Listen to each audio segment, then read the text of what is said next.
Hi everyone, welcome to my new video. इस video में हम बात करने वाले हैं आर्मी 10+2 ES 52 भर्ती के बारे में। हम इस वीडियो में स्टेप बाय स्टेप समझेंगे कि इसके लिए क्वालिफिकेशन क्या होनी चाहिए, इसका सिलेबस क्या है, इसका पेपर कैसे होता है, इसमें एज क्या होनी चाहिए, इसकी सैलरी, पोस्ट। तो आप इस वीडियो को एंड तक जरूर देखना। अगर आपको वीडियो हेल्पफुल लगे तो एक लाइक जरूर कर देना। तो without wasting any time let's start the video. तो सबसे पहले हम आर्मी 10+2 की वेबसाइट को ओपन कर लेते हैं। मैं आपको स्टार्टिंग से बताऊंगा। तो सबसे पहले मैं इस वेबसाइट को क्लोज करके अब यहाँ पर आपको टाइप कर देना है ज्वाइन इंडियन आर्मी। आपके सामने कुछ ऐसा इंटरफेस ओपन हो जाएगा। यहाँ पर आपको ज्वाइन इंडियन आर्मी पर क्लिक कर देना है।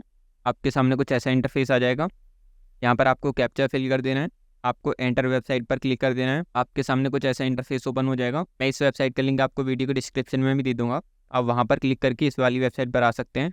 तो सबसे पहले हम इसका नोटिफिकेशन चेक करेंगे, क्योंकि उसी में भर्ती से रिलेटेड इसकी सारी ऑफिशियल जानकारी होती है। तो आपको क्या करना है, यहाँ पर आ जाना है आपको ऑफिसर सिलेक्शन, और यहाँ पर नोटिफिकेशन दिखाई देगा, आपको इस पर क्लिक कर देना है। वैसे मैं नोटिफिकेशन लिंक आपको वीडियो के डिस्क्रिप्शन में दे दूंगा। आप वहाँ पर क्लिक करके भी नोटिफिकेशन को डाउनलोड कर सकते हैं। यहाँ पर आपको देखेगा सब्जेक्ट में TES 10+2 52। आपको यहाँ पर एक PDF वाले ऑप्शन पर क्लिक कर देना है और ये आपका ओपन हो जाएगा। मैं इसको थोड़ा सा जूम कर लेता हूँ। Indian army permanent commission 10+2 technical entry scheme 52। हम इसमें फर्स्ट वाले पॉइंट को चेक करते हैं। Application are invited from unmarried male candidate who है pass 10+2 examination with physics chemistry and mathematics hereinafter referred to as PCM subject and appeared in JEE Mains 2024 examination and fulfill the eligibility condition prescribed in the subsequent paragraph for the grant of permanent commission in the army। इसका मतलब ये है कि आपको जो है 12th पास होना चाहिए physics chemistry and mathematics subject के साथ, और आपका जो 2024 में JEE Mains का एग्जाम हुआ होगा, जॉइंट एंट्रेंस एग्जाम, उसमें आपको अपेयरिंग होना चाहिए। अब पॉइंट नंबर 2 में चलते हैं हम। Eligibility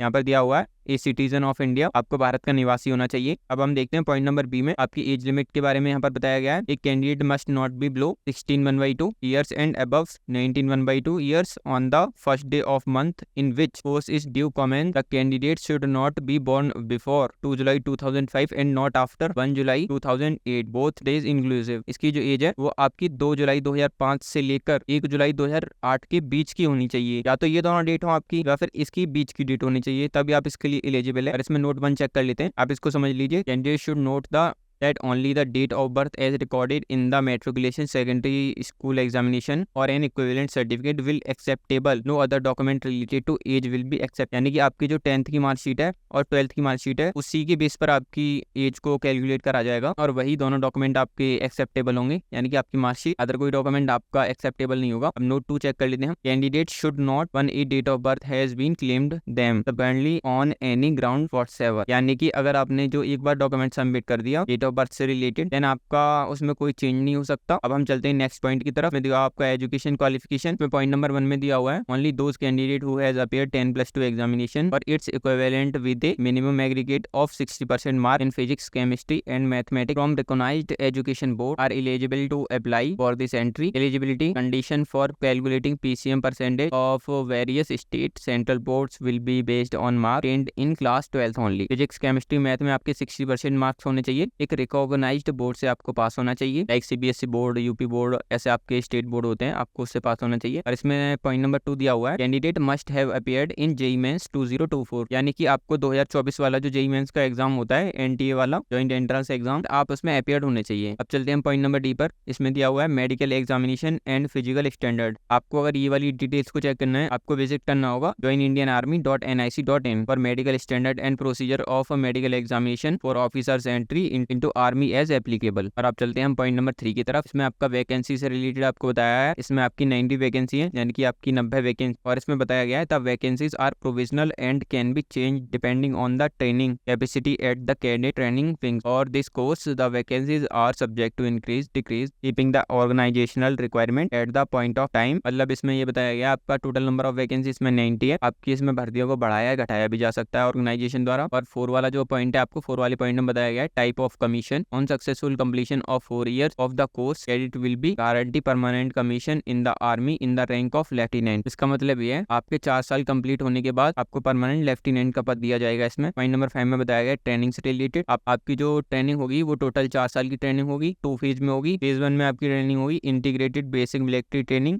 and engineering training at CME Pune. आपकी जो CME है पुणे में आपकी ट्रेनिंग होगी। और फेज 1 में जो आपकी ट्रेनिंग होगी वो 3 ईयर्स के लिए होगी। और जो आपकी फेज 2 में ट्रेनिंग होगी integrated basic military training and engineering training for 1 year at IMA Dehradun. और इसमें आपको नोट में दिया हुआ है candidate must understand that in case final selection their appointment will be provisional subject to satisfactory verification of anti candidates by concern civil police education. यानी कि आपका जो पुलिस वेरिफिकेशन होता है फाइनल सिलेक्शन के बाद आपको करवाना होगा। और आपको 6 वाले पॉइंट में बताया गया है कॉस्ट ऑफ ट्रेनिंग। और जो आपकी कॉस्ट ऑफ ट्रेनिंग होगी वो 13,940 रुपये होगी। अब चलते हैं हम पॉइंट नंबर 7 की तरफ। पॉइंट नंबर 7 में बताया हुआ है आपको promotion criteria and salary structure. इसमें आपको रैंक दी हुई है इस वाले सेक्शन में। और इसमें आपको प्रमोशन क्राइटेरिया बताया हुआ है। इसमें जो लेफ्टिनेंट की पोस्ट है ऑन कमीशन आपको मिलती है। जो आपकी फर्स्ट पोस्ट होगी वो आपकी लेफ्टिनेंट के रूप में होगी। और जो आपका प्रमोशन होगा कैप्टन के रूप में वो 2 साल बाद होगा। और 2 साल बाद आपका जो है आप जो है मेजर बन जाएंगे इसमें। और कैप्टन के बाद आपको यहाँ पर मेजर बना दिया जाता है आफ्टर 6 ईयर्स यानी 6 साल बाद। और मेजर के बाद यहाँ पर आपको लेफ्टिनेंट कर्नल बना दिया जाता है ऑन 13 ईयर्स यानी कि आपको यहाँ पर 13 साल बाद जो है आपको लेफ्टिनेंट कर्नल बना दिया जाता है मेजर से। और जब आपके 26 ईयर कंप्लीट हो जाएंगे तब आपको कर्नल बना दिया जाएगा। फिर आपके लिए और भी पोस्ट मिलती रहती है लाइक ब्रिगेडियर, आप ब्रिगेडियर भी बन सकते हैं इसमें, major general, lieutenant general, HEG scale, HEG plus scale, administrator to 1 out of 3rd आप इसको पढ़ भी सकते हैं। इसमें बहुत सारी पोस्ट होती हैं। अब बात करते हैं हम इसके पे स्केल की, इसमें सैलरी क्या रहने वाली है। तो देखिए इसमें जो आपकी सैलरी होती है इसमें रैंक दी हुई है रैंक के अकॉर्डिंग। और इसमें आपके लेवल दिए हुए हैं। और इसमें आपको जो है सैलरी बताई हुई है। जो आपकी लेफ्टिनेंट की सैलरी होती है लेवल 10 की सैलरी होती है। और इसमें आपको 56,100 रुपये से लेकर 1,77,500 रुपये तक मिलते हैं। और जो आपकी कैप्टन की सैलरी होती है वो लेवल 10B की सैलरी होती है। इसमें 61,300 रुपये से लेकर 1,93,900 रुपये तक मिलती है आपको। और जो आपकी मेजर की सैलरी होती है वो लेवल 11 की सैलरी होती है 69,400 रुपये से लेकर 2,07,200 रुपये तक रहती है आपकी। अब बात करते हैं हम लेफ्टिनेंट कर्नल की सैलरी के बारे में। और इसमें जो आपका लेवल रहता है सैलरी का वो लेवल 12 भी रहता है 1,21,200 रुपये से लेकर 2,12,400 रुपये तक। आप बात करते हैं हम कर्नल की सैलरी के बारे में। इसमें जो आपकी कर्नल वाली रैंक रहती है लेवल 13 की सैलरी रहती है इसमें 1,30,600 रुपये से लेकर 2,15,900 रुपये तक आपकी सैलरी जाती है इसमें। और ब्रिगेडियर, और जो ब्रिगेडियर की सैलरी होती है इसमें लेवल 13A की सैलरी रहती है 1,39,600 रुपये से लेकर 2,70,600 तक सैलरी रहती है। आप इनको पढ़ भी सकते हैं। इसमें रहती है COES वाली पोस्ट रहती है लेवल 18 की सैलरी रहती है इसमें 2,50,000 यानी कि इसकी सैलरी रहती है आपको 2.5 लाख रुपए आपके अकाउंट में आने हैं। और इसमें आपके काफी सारे अलाउंसेस वगैरह भी रहते हैं, आप इसको पढ़ भी सकते हैं। डेरेंस अलाउंसेस, केटर मेंटेनेंस अलाउंस, और भी इसमें आपको बहुत सारी चीजें मिलती हैं लाइक चिल्ड्रन एजुकेशन अलाउंस 2,250 रुपये पर मंथ आपको इसमें मिलता है।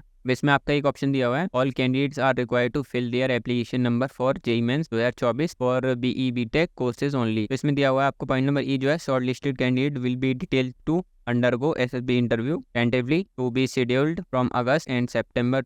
आप एप्लीकेशन फॉर्म को फिल कर देंगे तो आप शॉर्ट लिस्ट करा जाएगा आपका और डायरेक्ट आपका इसमें इंटरव्यू होता है। और आपका जो इंटरव्यू होगा अगस्त और सितंबर के महीने में होगा 2024 में। और जो आपकी फाइनल मेरिट होगी वो आपको वेबसाइट, इस वाली वेबसाइट पर आपको करा दी जाएगी। अब बात करते हैं हम इसके ऑनलाइन एप्लीकेशन के बारे में कि आप इसमें आवेदन कब से कब तक कर सकते हैं। इसमें आप जो 13 मई 2024 से लेकर 13 जून 2024 तक कर सकते हैं। और इसकी जो फीस रहेगी आपकी वो इसमें 0 फीस है, आपको कुछ भी पे नहीं करना पड़ेगा इसमें ऑल कैंडिडेट के लिए। अगर आपको इसका आवेदन करना है, मैं आवेदन से रिलेटेड आपके लिए एक सेपरेट वीडियो बना दूंगा जिसमें मैं फॉर्म अप्लाई करना आपको बताऊंगा। अगर आपको ऐसे ही और इन्फॉर्मेटिव वीडियो चाहिए नई नई भर्ती से रिलेटेड तो इस चैनल को सब्सक्राइब कर लीजिए और बेल आइकन को प्रेस कर दीजिए, आपको लेटेस्ट नोटिफिकेशन आपको मिलते रहेंगे।